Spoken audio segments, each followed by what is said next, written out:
चौथी समस्या, hidden charges और फीस। मैं चाहूंगा आपके माध्यम से ये नाना प्रकार के चार्जेस जो आज मैं सदन में लाया हूं, ये माननीय वित्त मंत्री जी तक पहुंचे, ताकि देश के आम आदमी की जो जेब बैंकिंग सिस्टम काट रहा है, ये उसे पता लगे, ग्राहक को भी और माननीय वित्त मंत्री जी को भी।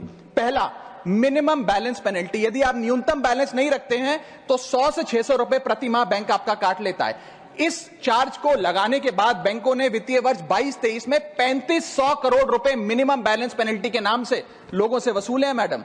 दूसरा चार्ज, एक्स्ट्रा एटीएम यूजेज। आपको एटीएम ट्रांजैक्शन के लिए 2 से 3 की मोहलत मिलती है, 2 से 3 की इजाजत मिलती है बैंकों द्वारा। अगर आप चौथा पांचवां ट्रांजैक्शन कर लें तो हर ट्रांजैक्शन पे 20 रुपए एटीएम चार्ज आपको देना पड़ता है। इनएक्टिविटी फी 100 से 200 रुपए सालाना, यानी कि अगर बैंक आप बहुत ज्यादा अपना अकाउंट यूज नहीं करते हैं तो बैंक इनएक्टिविटी के नाम पे भी चार्ज लगा देता है। फिर बैंक स्टेटमेंट आप मंगवाते हैं तो बैंक स्टेटमेंट इशुएंस चार्जेस के नाम पर आपसे 50 से 100 रुपए लेता है। फिर आप कहते हैं हमें एसएमएस अलर्ट के माध्यम से मेरे बैंक के खाते में क्या आ रहा है उसकी जानकारी मिले, तो एसएमएस अलर्ट चार्जेस के नाम पर भी प्रति क्वार्टर 20 से 25 रुपए आपसे लिया जाता है। ऑनलाइन पेमेंट करेंगे एनईएफटी की तो ट्रांजैक्शन फी भी ली जाती है। जबरदस्ती आपको पहले लोन बेचते हैं और फिर उसके बाद लोन प्रोसेसिंग फी के नाम पर 1 से 3% लोन अमाउंट का काट लेते हैं। और जब आपकी किस्मत ठीक चल रही हो और आप समय से पहले अपना लोन बकाया जो है उसका भुगतान करने बैंक पहुंच जाएं तो loan pre closure charges, early payment penalty के नाम पर भी बैंक आपसे पैसा वसूलता है।